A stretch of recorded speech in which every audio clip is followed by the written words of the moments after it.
Hey, fellow Geontiers, those of us who like our spirituality with a twist.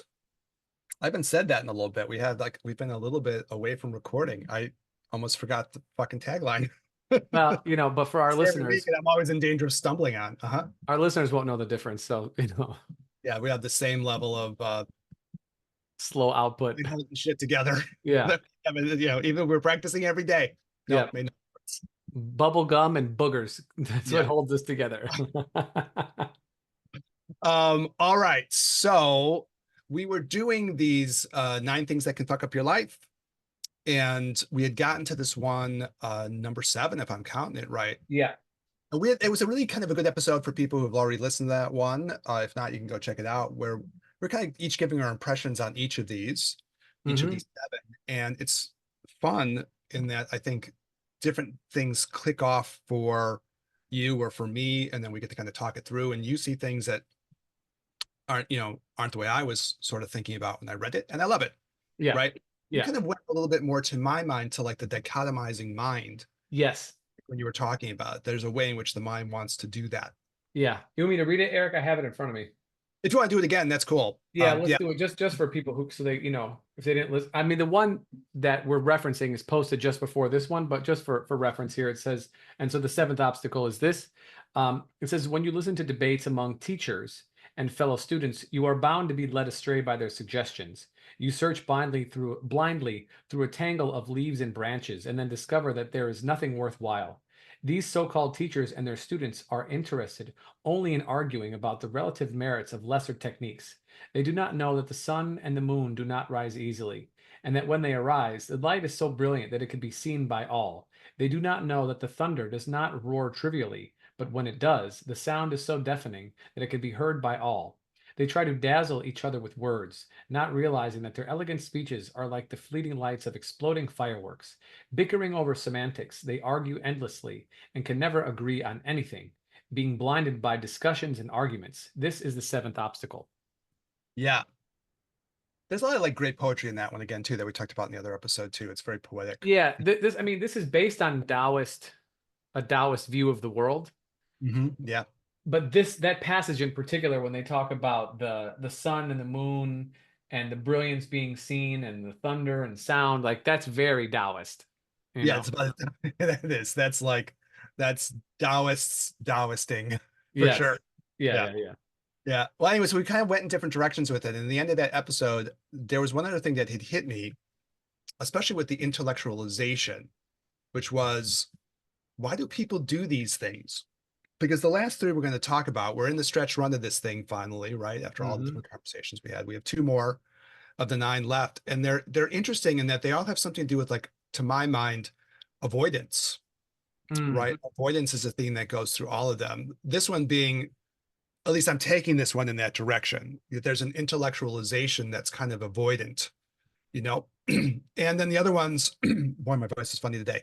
When we get to it, will be things like, and we'll talk more in detail when we do them, we'll do our own separate episodes, but they have to do with like, you start and then you kind of peter out and you don't follow through, or you keep avoiding and you keep saying, I'll get to it next week, I'll start developing myself, or next month, or next year, next decade, Yeah, next lifetime. I'm on that procrastination. next lifetime. Yeah.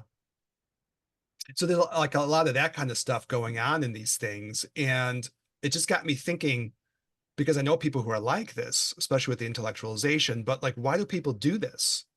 And I thought that was like kind of a capper to this one, the 7th one, and maybe a lead into the other 2, right? Yeah, yeah. Because to me, I sort of get the feeling like it has to do with, like, at least in part, now there might be multiple reasons, but at least in part, it has to do with like trying to be avoidant.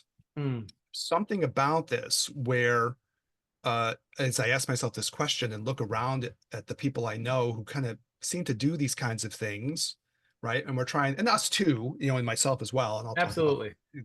that. You can see that there are these moments or these times when you're just being avoidant, and what you're really being avoidant of is kind of negative emotions and negative experiences, and you just don't want to have to look at them.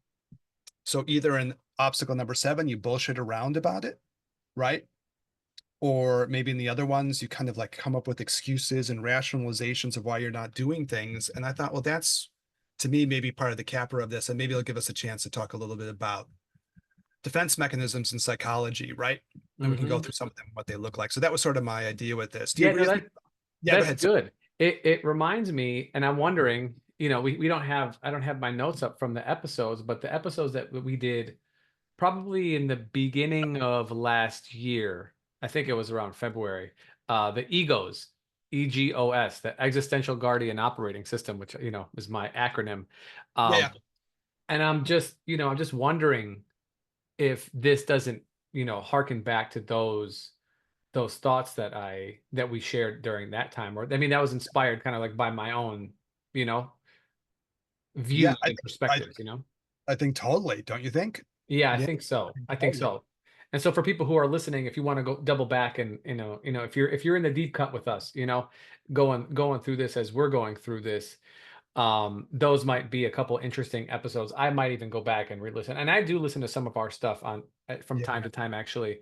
I think I'm going to go back and give those a spin after we do this now and Yeah, you know. sometimes I listen to some of the stuff that's old. I don't do it maybe as much, but I've had times when I've had where I'm like, oh, some of that shit we're saying makes sense. Look at that. There's a little gem in there, Yeah, like, totally. like it's funny because you say shit and then you forget. Like we do that all the time, Yeah, right? absolutely. Some realization, you're like, oh, I think I got this, and then you totally forget it. And then sometimes you can even go back in your own notebook or your own journal or your own Mm. episode of a podcast and go, oh God, I got that 2 years ago and I'm still struggling Hmm. with that thing. Hmm. So I was like thinking about this thing when we were doing that episode of like, why does this happen? And I can say I've certainly, we like to be honest about this. So I can certainly say I've experienced this myself. And I probably was looking at myself more honestly recently and saying, yeah, I'm a little bit avoidant. There's things that have happened in my life that I'm probably like not entirely thrilled about. And I'm being a little bit meditatively avoidant. Mm. Like I was like, yeah, I'm doing this thing. Now I have like these commitments in like certainly in Buddhist Tantra, when you get the initiations, you do commitments, and I do keep them, which can get me to like 2.5, 3 hours in a day. So I'll still do it. But if I'm looking at myself honestly, I know when I'm being sloppy about these things, and I know when I'm not doing them with my full heart and intention and full awareness on some level. And I had to be honest. I was looking at myself, after we did that episode and like planning this one, and I was going, yeah, I'm fucking around in this way. I'm doing this funny stuff because I don't want to have to look at aspects of my own thoughts and emotions and have to deal with that. I don't want to do it. So I was like, yeah, okay, perfect episode for me to talk about too, because I can honestly say that you know, we have moments, all of us have moments that are like that, right? And I'm have one of those moments that are like that, where I can be honest about that. I know, what's your experience with that kind of stuff? So I went, they always remember that movie Tropic Thunder. Yeah, yeah, it's a bit I haven't seen in a while. Yeah, yeah, yeah. Okay. So anyways, I went full Daniel with this one just now while you were talking. And because there seemed to be a question. So we're talking about being defensive and having intellectual or psychological avoidance as the mechanism of that, defensiveness, right? I was going to say defensivity, but that's probably not, the I right like word. it though. I Yeah, like nothing wrong with a nice coinage. yeah, yeah, no, it works good. Shakespeare But the made up all kinds of words. but the question is avoiding what? Yeah. And Well, I mean, yeah. Okay, good. So I got yeah, some stuff on that. Tell me what you think. yeah. So again, and I don't have any, I feel like a magician right now. Like, I don't have anything up my sleeves. I have no notes. I'm just, doing, Yeah, uh, yeah, yeah. being in the moment. You're Danieling it. I'm Uh-huh. Danieling. I'm 100%. I think, and I may, my perspective has been shifted on this very recently. We hosted a meditation retreat, and people did some meditations and whatnot. Um, Yeah, and whatnot. I'm realizing that, like, even though some people want to engage in this kind of work to improve their situation because they realize it's untenable for a lifetime. Life is already hard, but then you have internal suffering as well. And you realize there might be some cessation to that if you work on it a little bit. You know what I'm saying? Yeah. But there is this kind of like avoiding some of the recommendations on things when you're preparing for a retreat of any type. Mm. And I think that what people want out of their work is fundamental change.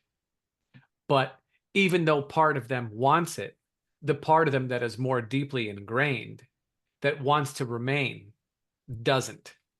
And so you have this split in that there is some aspect that is the growing aspect, the increasing one that wants to progress, that doesn't want to deal with what they've been dealing with, that is driving people to seek in concert with the seventh, not the seventh perfection, but in the seventh obstacle, that they're seeking people who they want to put their trust in and say, can you show me the way? And yet they're led astray by their own internal dialogue about, oh, well, they say this one's better than that one, and this one isn't good as this one. Do you know what I'm saying? And Yeah, that yeah, yeah. Mhm. that feeds the part of them that goes, see, we don't even know what's right. And I think it's because they're even though they're seeking it, they're resisting fundamental change, deep personal shifting, like something that would just like change your perspective wholly, or at least in part, by 45 or 90 degrees. Does that make sense? Does that jive with Yeah, your? yeah. So let me like, what's the Tropic Thunder connection though? I said I went full Daniel. I'm not gonna, Oh, full day. Okay, got it.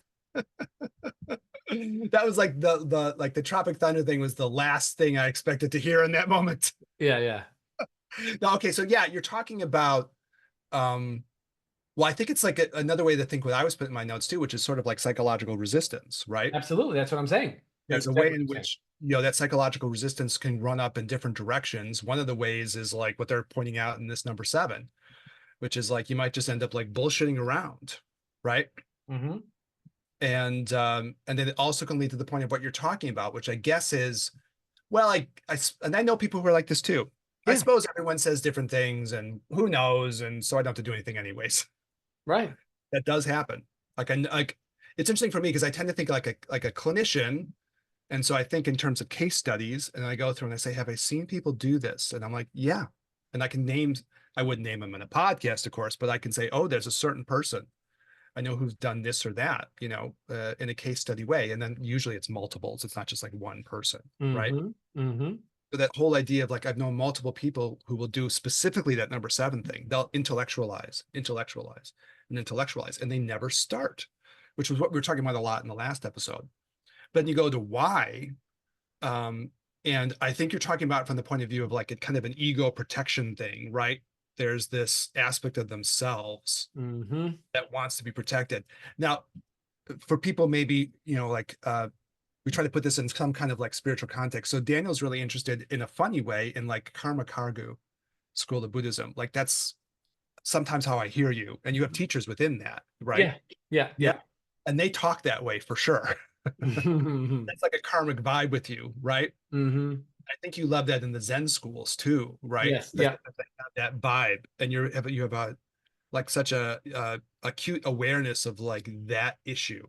Me too, in my own way too. And I can certainly remember when I was starting to do Zen, I could feel like, God, there's some part of me that just wants to fucking resist this. Yeah, yep. It's clinging on, and it doesn't want to do it. Mm-hmm. So you could make it into like, you can almost sort of personify it in that way, right? Mm-hmm. And kind of make it like, okay, now I'm going to like anthropomorphize this into like an ego thing or something. You Yeah, almost yep. a wrestling match going on there. Yeah. Well, it's a spirituality that will do that. And of course, that can be helpful because in moments you can call yourself out, or at least call that part of yourself out. Yeah. I see you, you intellectualizing motherfucker. I see you, and all Yeah. your rationalizations or whatever. So you can do it that way. Yeah. And there's schools that are like that. So I think that's what I hear when you were talking that way. Mm-hmm. Yeah. Exactly. So the other thing I think to me, and what I was sort of taking notes on was this whole idea of repression. Mm-hmm. I'm like very much interested in that question, right? Yeah. And I teach, classes for TCM people where I kind of try to make that point. A lot of what's getting people is a kind of a repression. It's another way of talking about the same set of issues. Yeah. It's got me to this whole issue of psychological defense mechanisms, right? Mm-hmm. Especially because I think in the last episode, when I was taking down my notes on this, I was like, yeah, intellectualization is a major defense mechanism. It's how you protect yourself from those things that you don't want to see. Of course, Yes. that could be a major technique of some person's ego, right? Yes. Maybe their ego is an intellectualizer and they try to handle their self-protection by intellectualizing. Yeah. And You can still that, harmonize those 2 points of view. Yeah. and I think that's more common. People say, "Oh, I'm just trying to be rational. I'm just approaching this rationally," you know, and they apply something they've never been trained in, first of all, or even had a course in, like understanding rationality. I don't even think people understand, what that even means, other than to speak slowly and clearly. You know what I'm saying? Like, It's not like they're sitting there reading Kant's Critique of Pure Reason or something and saying, I'm going to be rational or something like that. Yeah. no, no, no, they're not doing that, and so they're trying to apply some method to keep them inside of their normal operating system in their mind, you Yeah. know, Yeah. in this kind of daily working mode. Okay, I'm going to be right here. And right here actually is devoid of emotion. I'm being rational, you know? I mean, it can be if that's how the defense mechanism is working. I mean, that's one Mm-hmm. of them, right? Mm-hmm. Yeah. So Mm-hmm. yeah, it's cool. Okay. Yeah. I'm listening. I'm in. Yeah. And so then when you do that, it takes away some of the depth of people's feeling of things, Yeah. you know, and you're only operating out of one spirit, essentially, right? Chinese medicine, we have these kind of like five spirits, and you're only operating out of one, and you don't give the others the opportunity to sort of speak to you in a more kind of holistic way, in a more embodied sort of, way. And I know you and I have, slight, not disagreements on this, but just looking at it differently. But I just feel like this kind of debate, this kind of this philosophical psychology, this, bantering back and forth, doesn't really touch people in a deep kind of a way. Only if they are allowing that to hit them in a certain spot. They say the right words, it's like magic, and then all of a sudden they feel it, you know? I guess it's kind of like if it's functioning as a defense mechanism, it can't, Correct. right? Just by definition, it's doing something protective. And in Yeah. that sense, Mm. what it seems to be doing is not what it's really doing. It No. seems to be like it's doing something. I'm going to intellectualize my way through this and get a clearer picture on things. And we could all say that's fine. Sure. But that's not what this thing is doing. This has like a kind of an ulterior kind of functionality to it, right? Mm-hmm. That's not so by almost by definition, it's covering stuff, right? Mm-hmm. Mm-hmm. Sometimes they use that thing like a concealer truth, right? Yeah. It's kind of a thing there that okay, it might seem like it's true, but what it's really functioning as is kind of a concealer. And Mm-hmm. I'm fascinated by that like psychological thing because I think it's so ubiquitous, right? Yes. You were kind of talking about from the point of view of like different aspects of the spirit or the mind in TCM too, just to put that into context, Yeah. right? Yeah. Yeah. Yeah. And there's like these different ideas, they have these names like the Po and the Hun and the Yi and the Zhi in Chinese, and you can kind of give them English translations like the will, and that gets tied into like the kidney system. Or I think you're really talking about the Yi in that case, right? Yeah. Yeah. Yeah, the mind, the intellectualizing part of the mind that can kind of split itself off. Mm-hmm. It doesn't want to connect to those other aspects of the Mm-hmm. mind, the psyche, or the spirit. It wants to just kind of go on its own thing. But from where I'm coming from that psych point of view, well, then it's actually doing something artificial. It's actually acting as a mechanism for repression. Mm-hmm. Yeah, yeah. So I mean, okay. So I guess what's going to happen is we're going to be tying back this ego thing into this repression thing for the Mm-hmm. rest of this episode, which suits me just fine. Um, uh, the repression thing, in psych theory, is like are supposed to be of things that are somehow painful, right? Mm-hmm. That's something that you're uncomfortable with, something that causes you pain, and you want to smush it, Yeah. right? So you can think of this in terms of emotions and memories, and that's probably pretty common ways to talk, right? Mm-hmm. And we'll maybe take those apart as we go, and we'll each have our own thoughts on that. But I Yeah. mean, the other part about it is that you can also talk about repressing thoughts, weirdly enough. Yeah. So the thoughts can act as kind of like a smoke screen in a way, Mm-hmm. but also you can have thoughts that like that's an uncomfortable thought, smush. You try to push it down. And I was just thinking about like Carl Jung with this, as I sometimes do. And he has this kind of amazing story of when he's a kid, maybe like 12 or 13 or something, maybe. I can't remember the exact age. I don't remember the exact age, but he's like in his hometown. His dad is, the pastor, and they have a kind of a beautiful cathedral there. It's one of his stories from Mm-hmm. Memories, Dreams, Reflections, his autobiography. And there's this thing where he's realizing he's going to have a bad thought. And I have to laugh because it's a funny thing to realize, but he's like, I'm gonna have a bad thought, and he smushes it. And then it keeps popping up. I'm gonna have a bad thought. It's gonna be a bad thought. and he was trying to think about like the beauty of the cathedral, and he was trying to imagine God in the sky, and all the kind of imagery of that kind of stuff, what that would feel like and look like, especially from the point of view of maybe a kid. And he tries to smush it for days, and then eventually he's like, no, I have to have this thought. I have to let this thought come through. And I think he kind of even rationalizes this with himself, saying, well, okay, if I'm having a thought, God must want me to have the thought or something too. But he kind of goes through this whole process of deliberating. And then when he eventually gets to like, okay, I'm going to let the thought out. And what it is he was imagining God in the throne in the sky. And then under the throne, like a giant turd falls from the backside of God and goes down and crushes the cathedral. And that was the thought he was trying to repress because he just felt so bad about it. As someone who, like, his family was very religious and he was having Mm. bad religious thoughts. And I think the story is amazing, that he tells it, because it's like that too. You can repress a thought or repress a realization or repress an idea. We don't always think about that, but I wanted to share that one too, because that is kind of interesting. Yeah, yeah. Right. Yeah. It's not always just an emotion or a memory. Right. Yeah. Obviously, more typically, we talk about emotions, right?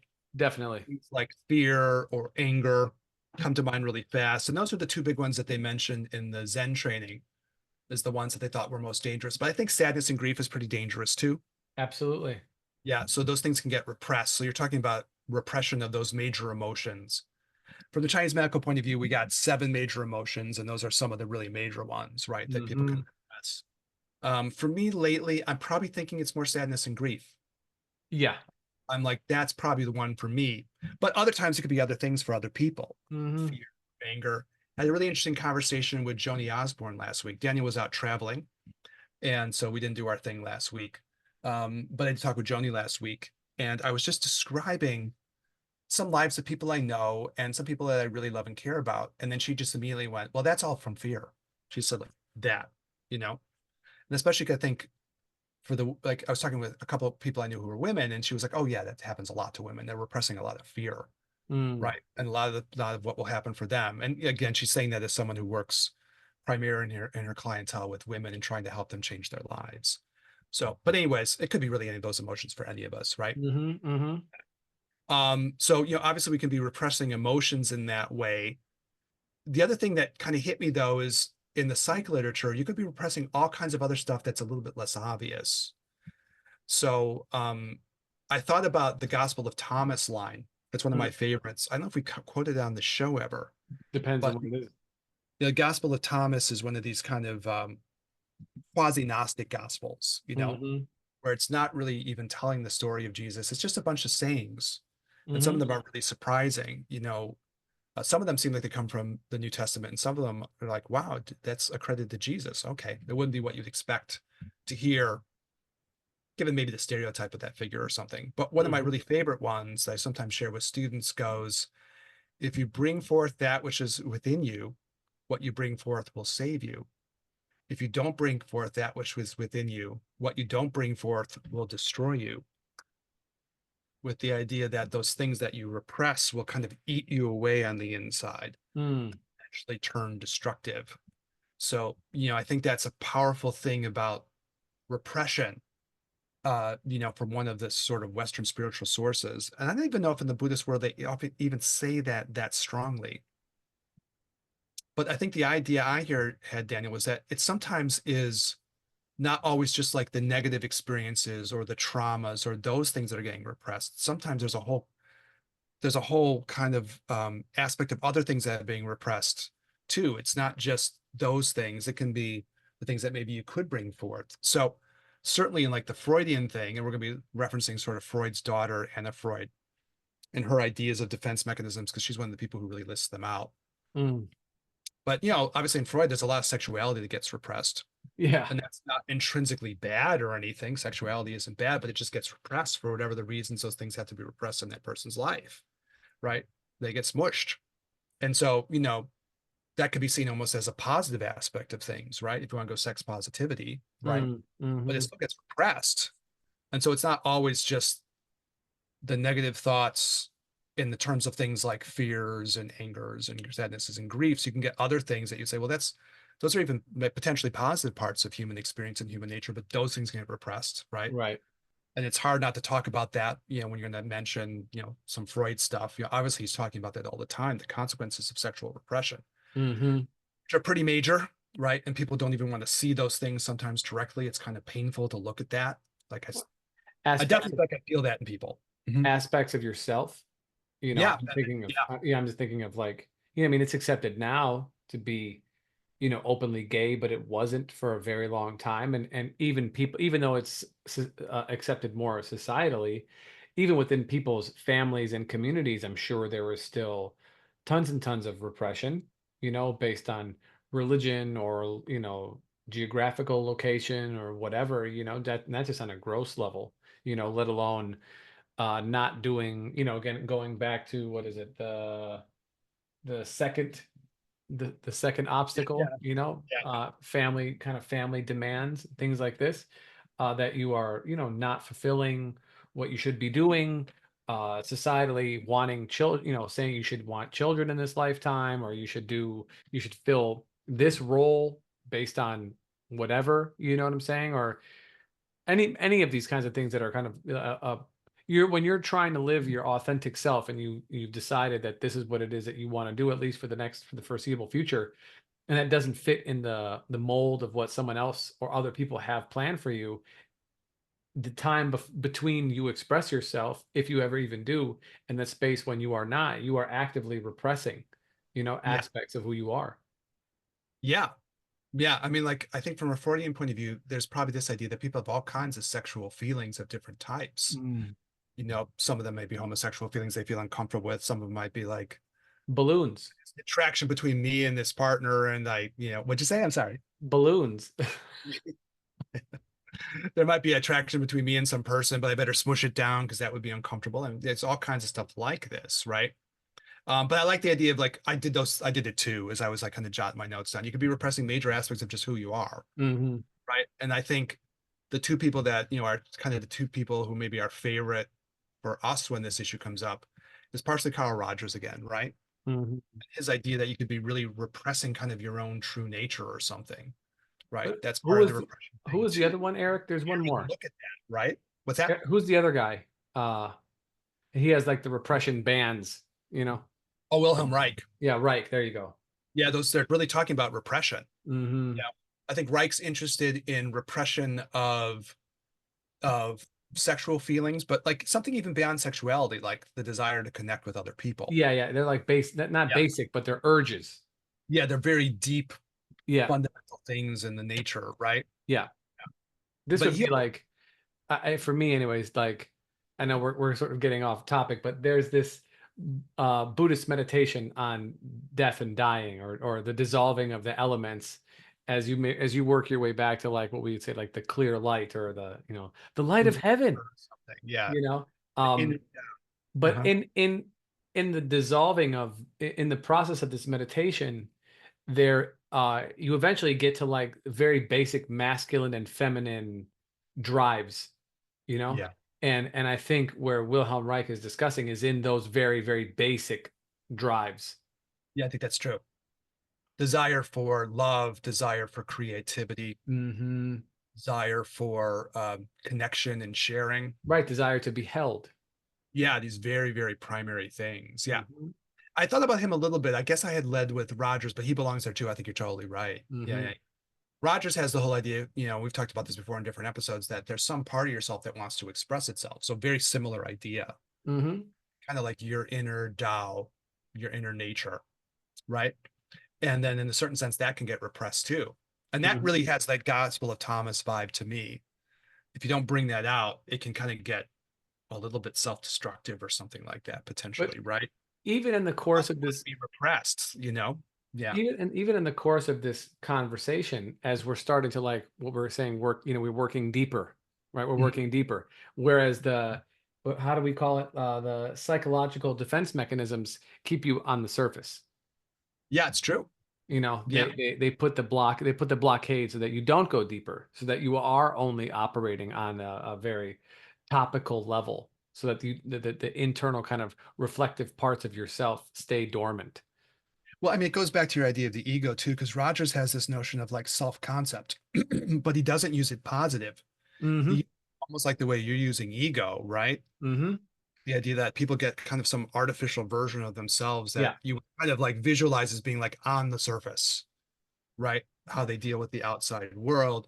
And then there's another part that wants to express out and it can't, and it gets like frustrated internally, and it creates all kinds of like psychological symptoms then potentially, right? But it's buried in this defensive way. Yeah. There was and I don't know where this is coming from, but I remember when I was younger and I would go visit my mom in California. She was a psych nurse at this time, and I think she was working at a place where there was a, I don't know that you know the names of the psychological, more contemporary psychologists better than I do, but who was involved in making and using masks? Was that Freud? Or not, or I'm sorry, was that Jung?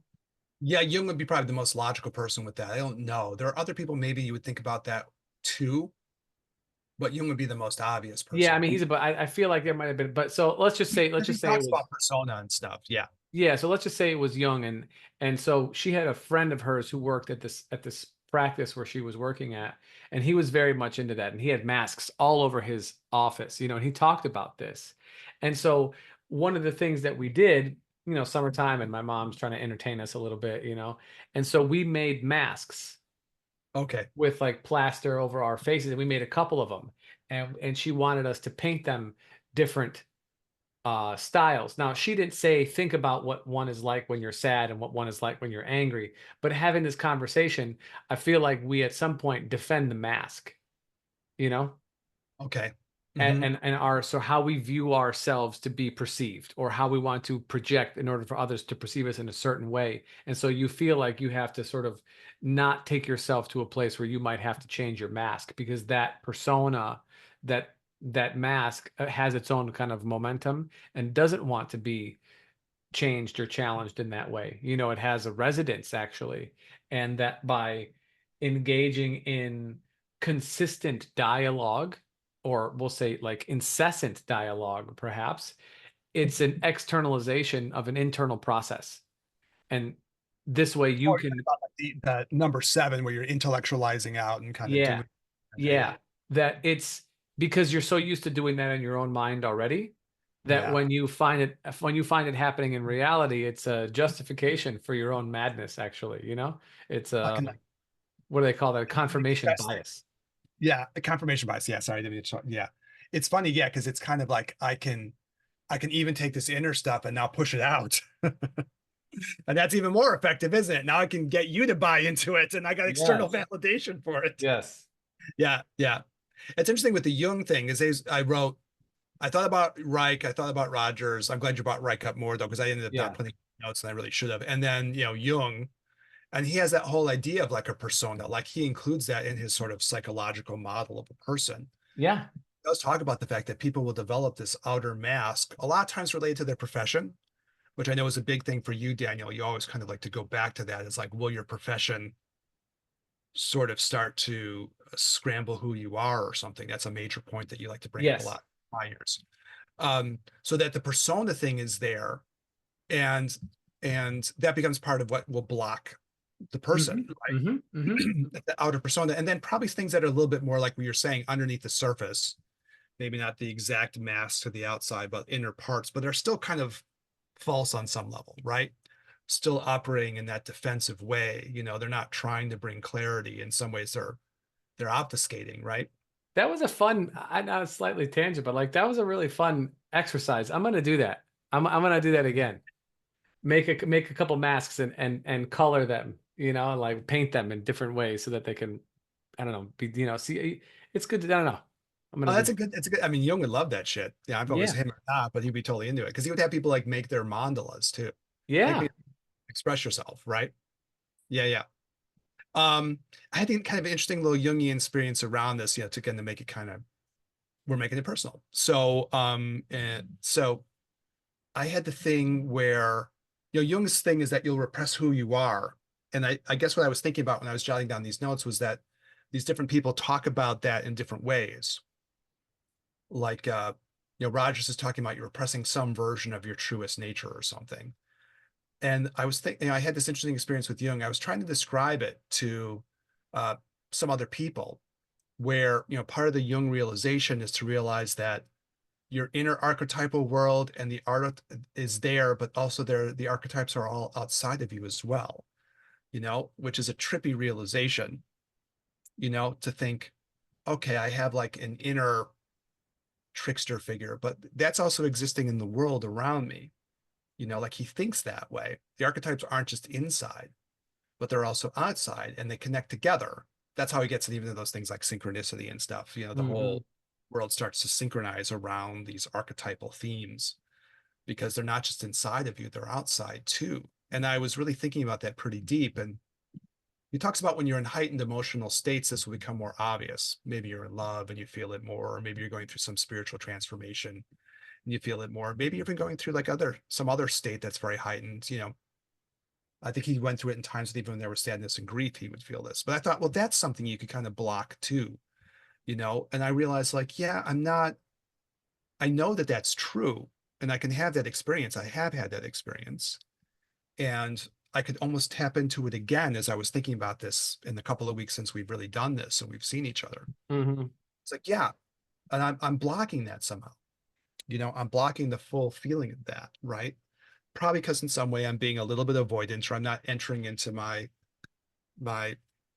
authentic inner space in the most meaningful way I can. There's something holding me back a little bit, elements of my own defensive stuff, right, in the moment. Hmm. And I was like, yeah, that's a deep thing. And so I kind of made the point of like, let me stop doing this. And I really had that feeling of that kind of magical feeling of the inner and the outer kind of connecting in that way, which again, I certainly have had, a lot of times in like heightened emotional states. Again, if you're going through a big transformation or you're in love or something, you feel that stuff much more easily. Right. And I was like, yeah, I'm probably blocking this and I shouldn't. So, So Eric, I'm just kind of using as what Jung would say you can block yourself from. You can cut yourself off from yourself, yeah, all these kinds of ways, which might have different nuances of what that would mean. Anyways, I didn't mean to talk over you. Yeah. no, no, no, you're good. So I guess, but I'd like, with the last, little chunk of time that we have here, I'd if you're good with it, can we discuss some kind of remedies, some things to be aware of or some things to do, or I don't know where you had planned on going, but I I think that kind of would like be, to do one more thing just real quick yeah, before we sure. talk about that. And maybe what we can do as the remedy is look at some of the defense mechanisms more specifically so that you can kind of develop a Yeah, lookout. okay, good. Yeah, That fine. that could be a remedy, right? Okay.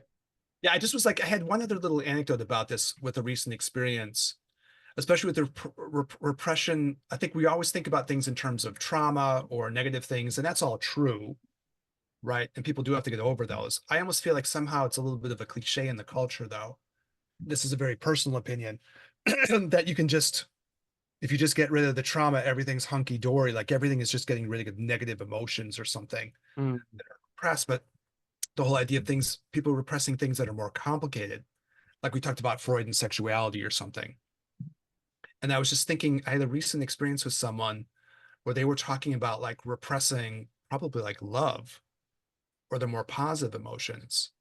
I really like the poet William Blake, and he has these whole things where he talks about like it's a danger to repress your desires too.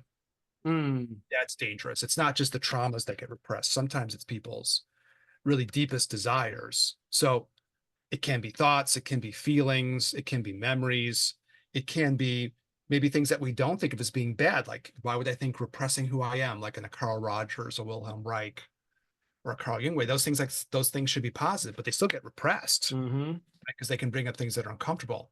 So I had this kind of interesting experience where it was someone that I had dinner with uh, last month, I think, and it was someone I hadn't really had dinner with in a long time, though I've known for a bit. And we were talking, and she really shared this very deep thing, which was that she reached this point in her life where she had to make a decision in her personal life between probably someone that she loved more and someone who seemed like a more pragmatic partner and choice. And there was a lot of difficulties maybe in choosing the person that she loved more. And there were real reasons for her to choose the more pragmatic choice. And she really felt like she had to do it. And I understood why. I was like, yeah, I understand what you're saying. You really had to make these choices. And I was supportive of that when we were talking about when she was laying it out to me. I was like, I totally understand why you did this. Yet at the same time, she was saying, yeah, it was hard in the sense that she felt like she was repressing love, right? And those feelings. And she was smooshing that down. And she said it like in that language. She said, yeah, when I had to do this, I repressed my feelings for this person. I smushed them down, and it was very hard for her. And that gets a little bit to maybe what Reich was talking about too. Those kinds of things can get repressed as well. And those aren't traumas. Those are things that you could think of as being positive, but those feelings had to be smushed And so for what her. was the longer term? I think she's still coming to terms with it. I think she saw the person again and it was very strong for her and they started to rush back out again, though it's been years since they were involved. And, she was almost kind of in tears about it. It was a really difficult experience, but I think she's trying to work through to figure out what she wants to do. In any case, it was like I was thinking about that as I was putting these notes together today, because I've had interesting experiences with people going through this lately. One other person who kind of fell in love with someone and I think probably even realized completely different things about how they felt about themselves, their sexuality, and they kind of had to break and they had to smush. And so I wanted to include it in the list of things that get repressed, because we don't always think of those things being repressed. Mhm. And those things could be scary if you go to meditate too. You don't want to feel all Mhm. that shit, right? Like that's uncomfortable. So people kind of smush a whole range of things. I think that's what I was trying to get to. Does that make sense what I'm saying there, Daniel, to you? Yes, absolutely. Yeah, it's an interesting thing. And I thought it was just very articulate the way this person was. They were just like, yeah, when I smushed it down and I did that. And I think she had the experience of seeing the person again. It was like highly emotional for her again. And she said, all this stuff is like coming back out again. And it was all just because it was repressed. So I guess the thing is, it's a riff on obstacle 7 going into obstacle 8 and 9. These things are all difficult, right? Mhm. Eight in the whole range of them, right? And what can happen then is you can get avoidant. And then you start doing, let's say, obstacle 7, that intellectualization thing, because you don't want to face these things. Or to my mind, when we get to the other ones, similar things going on. I'm being avoided in certain ways. And it really has to do with the fact that, like, if I really have to sit with myself and look at it, it's uncomfortable. It feels bad and I don't want to have to do it. So that's my kind of idea here. Does that make sense to you too, Daniel? Yeah, yeah, yeah. Yeah. Okay. So solutions, I guess what I was thinking about in this, and I'll be curious to hear your ideas as well, was like sometimes it's nice to have a name for things. And Mm. maybe just name them. You can go, oh, I'm doing that thing. Like the minute I started really thinking about this honestly, in myself, even lately, I was like, yeah, I'm being a little avoidant, and I wrote some people about it, you know, um, and I said, there's something wrong with my meditations now. They're not right. There's something off about them, you know, they're a little sloppier. They're not as tight as they should be. I'm not doing with the same amount of passion. There's something wrong. And when I had to look at it honestly myself, I was like, yeah, I'm being defensive. I'm doing defense mechanism. I think maybe just having that word I found helpful because now I was like, okay, now I've called myself out on it. Mm. I've named it. I've said what it is. And now I can be forced to kind of look at it. Does that make sense to you too, Daniel? Yeah, you also mentioned reaching out to people, Yeah. and I think that is another really good way of bringing light to your shadows. You Yeah. know, there is not enough time in the world while we're here in our lifetimes to have that kind of relationship with that many people who can do that kind of reflection for you.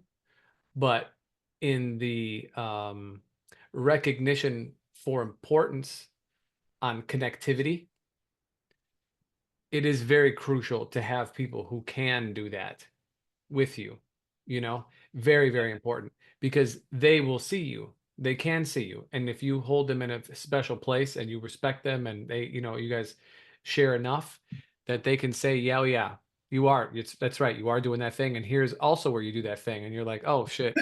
I didn't ask for that, but okay, fine. Thank you. You know what I'm saying? It helps. It I really laugh helps. because it's so true. Sometimes like I don't want to hear that other one. I'm just Yeah. You're like, trying to deal with I this didn't. one. I'll get to that one maybe later, and maybe I'm just going to try to deny that one for a while longer. Exactly. So one is labeling stuff so that you can kind of condense it, codify it, put it into a not put it into a box, but just be aware that it's not some passing phenomenon, an enigmatic phenomenon, right? Mhm. Our language tonight has been a little bit highbrow, Eric, if I can actually, say. So You were inspired by that Taoist poetry, and we just our tongues are stumbling over themselves trying to talk about the thunder strikes and that's right. That's right. That's right. yeah, Yeah. Yeah. thunderstruck. Isn't that ACDC? We're Yeah, we're we're dripping in eloquence. kind of dripping in something. That's right. Yeah, bullshit Dripping. probably. Yeah, So yeah, so naming drop something, sweat.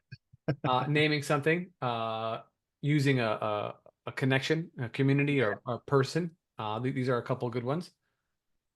Yeah, I think that's right. And I would say that on some level, I think after I got my head shrunk with my psych mentor, Michael, I realized the power of that. And I think I had those kinds of friendships before where I tried, but I think as I got more open psychologically, then I think a lot of my really good relationships with people started to take on that tone. Yeah. They were So like really the most valuable ones and the ones that were most dear to me were the ones where there was that element of expressiveness to them. absolutely. And so friendship, but then it's which is different than, let's say, a mentor, Yeah, I think that's right. right? And so if you have that relationship with somebody, that's good because also when you do have, a friendship, I view, for those who are watching the video here, actually everyone's going to have to watch the video because we can't do just audio anymore. Right. Um, but you can still listen to it audio if you don't have video. But you're eye to eye with your peers. But when you're with a teacher, I don't want to call it a guru or mentor. There you go. It's a mentor. Mhm. You do have this little bit of like reverence for them in a sense that and of course you respect your friend, whoever that might be, but this, they refer to it in Buddhism as like a spiritual friend, someone who you have reverence for, who you may not necessarily give the entire story to, but you'll present them with the salient facts and allow them the space to speak, and you will do the filtering, generally speaking. um It's a deep one because I think with Gelik Rinpoche, I felt that feeling of like respect for him in a way that sometimes held me back. I think I've talked about that a little bit in our teacher episode too. mhm. And I kind of look back and I was like, that wasn't from him. That was from me. The first time I met him, we were just in the toilet at Jewel Hart and Arbor, and he just Mhm. came out of the John and immediately shook my hands right out of the stall. So he wasn't being formal with me, at least not in that moment. Yeah. Maybe if you approached him when he was sitting in his more official position, there was more deference there or something, Mhm. you know what I mean? But I felt something, maybe because of like respect for him, Mhm. like there was a little of some kind of paternal feeling or something like that that Mm. popped out where I didn't fully do that. With Lama Glenn, I've been I'll be pretty blunt about some of the things. And I've done that with other spiritual teachers too at times. Yeah. And I think I wish I would have done that more with Rinpoche. Mm. Just to talk about that connection maybe between this and obstacle number 5, right? How do you work with teachers and things like Yeah. that? Right? Yeah. Yeah, or maybe that's obstacle number 6. Um, yeah, so I think it's a powerful thing to be able to do that. I was thinking about, they talk about sometimes the 3 jewels in Buddhism, the Buddha, the Dharma, and the Sangha, but then they talk about the 3 roots in Tantra, right? Which gets to be sort of more like the guru, and then the yidam, and then the dakas and the dakinis, right? And the dakas and dakinis are kind of like the Sangha. So when you're there interacting with your other Sangha peers in a tantric way, you're all being dakas and dakinis for one another. Yeah. You're being enlightening figures for one another. You're functioning in that role. And that's maybe a powerful way to think about that, right? Mhm. For now, in this moment, relative to me, you're an enlightening force because I'm sharing Yes. this with you and you're giving me this feedback back. And that's going to help enlighten me. And I can do that role for you as well, right? We haven't talked about that too much, the idea of the 3 jewels and the 3 roots. It hasn't come up too much. No. But that, dakas and dakinis are like these. I didn't even define those things. If you haven't familiar with those words, those are sort of, there's male and female in that, but Kind of the idea like, are enlightening figures. They're kind of yeah, like, goddesses and gods. yeah, angels if you want. Yeah. Yeah. So in that moment, you're an angel.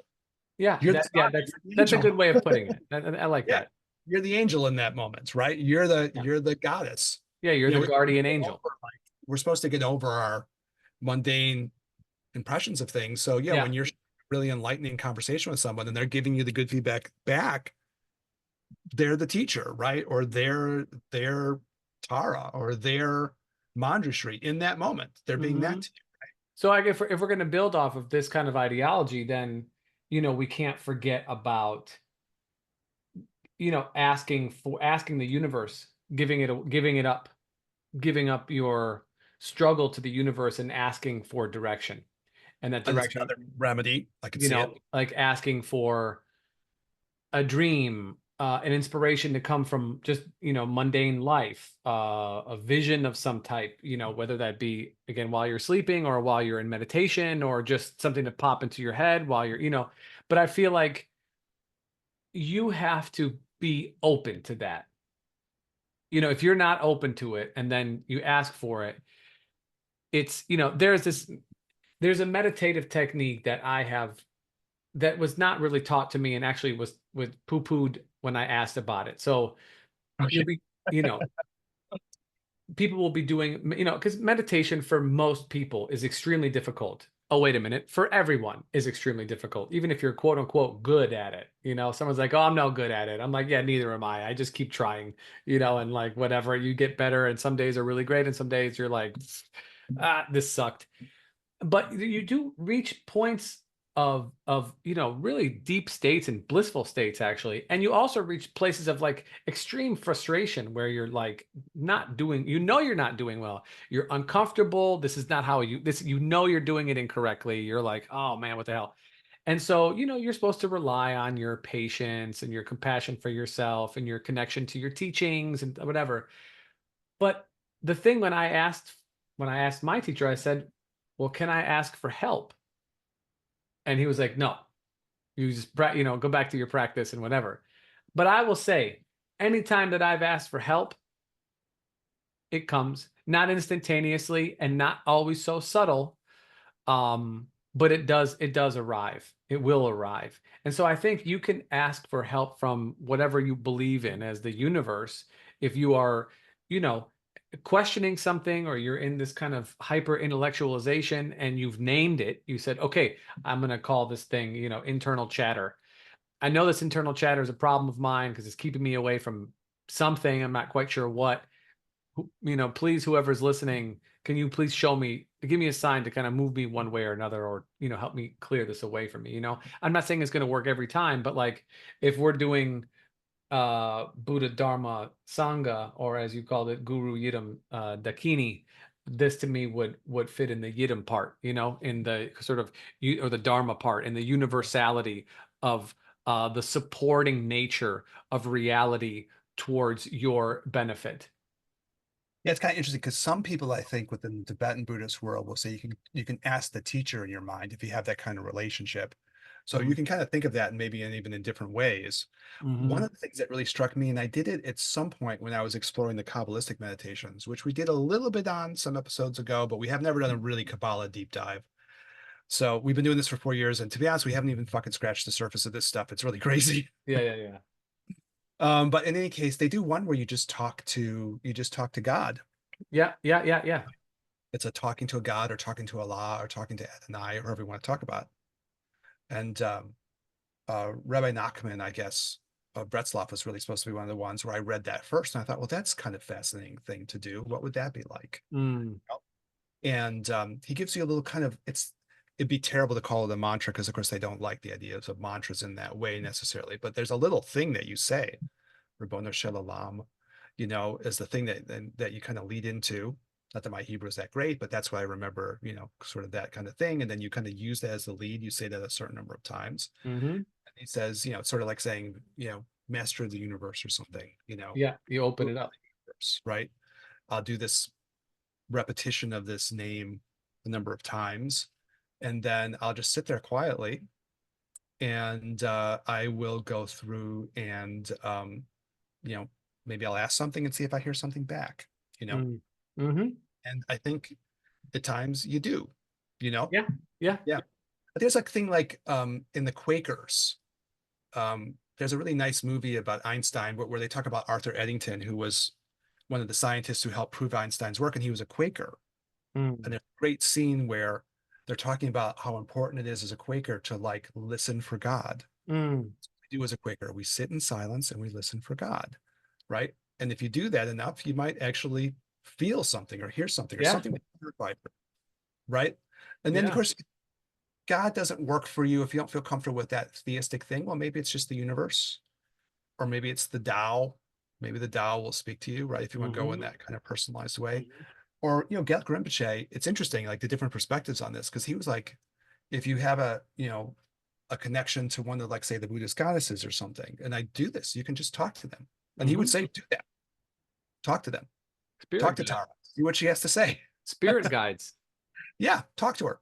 You have a thing. And there's one of the ones I have initiation in that I feel close to. I've done a number of mantra retreats on her in particular, and I'll chat, and I'll see if and I, sometimes, it's a funny thing. I think we maybe talked about this before, but sometimes they'll answer something back that you don't even expect, that Usually you wouldn't those even say yourself. usually those answers are the most correct.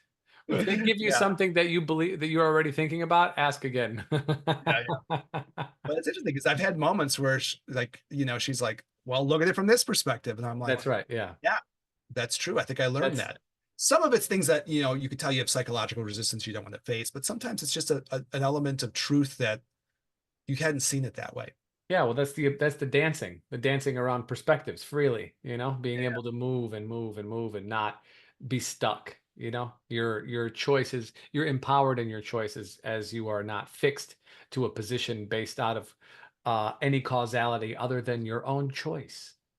So I guess you get to this thing of like, part of that is a solution in using those different kinds of spiritual connections and different ways that you're talking about for solutions, to overcome some of those psychological resistances, Yes. right? To be able to either get it with another member of the Sangha and a friend, or to get it into just a spirit guide or whatever. And then in this case, hopefully that'll help you work through some of these internal resistances, and then your stuff will start to clarify for you. Yeah, exactly. We're a little long to do the defense mechanisms things. Maybe we'll just do that in the next one, Daniel. We'll do a quickie and just kind of cover it, right? Sure. Yeah. I like to Yeah. hear reactions to that. And that seems like that would be going off in a different direction. Yeah. Yeah. No, I think Right. this is great, actually. This was really great. And I mean, to give, like, just to talk about it, you and I haven't done this in a couple of weeks, and we do that with one another, to be honest. We Yeah. clarify, Yeah. like, think about these episodes and what we're going to talk about, and it's very clarifying for me. And then I hear your perspective back, and we're doing that thing. Here it is in the You're flesh. being Mondra Street for me, Daniel. Thank you very much. I try to be him as much as I can. That's the best Yeah, version of myself. yeah, yeah. You tried to do it. We tried to do it in these things. Yep. Hmm. That's version Hmm. of Daniel. Mondra Street. You do have a vibe with Mondra Street. You like Mondra Street. That's my guy.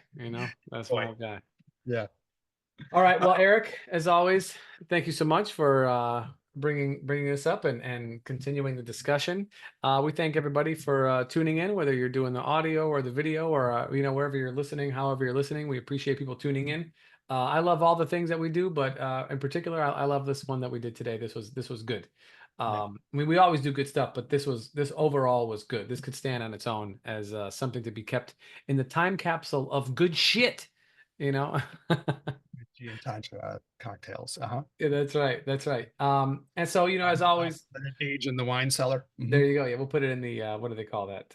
I guess a wine cellar or someplace to, I don't know, wherever they age wine. I'm not a There's some winist. other word for it, but we're not classy enough to Oh, know not a that. winist. Sorry, wino. That's right. That's Yeah. but anyways, like, comment, subscribe, share our work, show us some love, hit us up, gin and tantra at gmail.com, or do it on the Instagram at the Gin and Tantra podcast.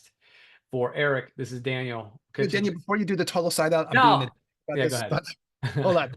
I want to say one other thing, because there's so much crisis in the world now. And we were doing our pre-show and we hadn't talked in a couple of weeks, and we were kind of both venting the shit that bothers us. And at the end, you were kind of like, well, let's record this fucking episode because this is getting too much of a downer. And then we recorded this episode, right?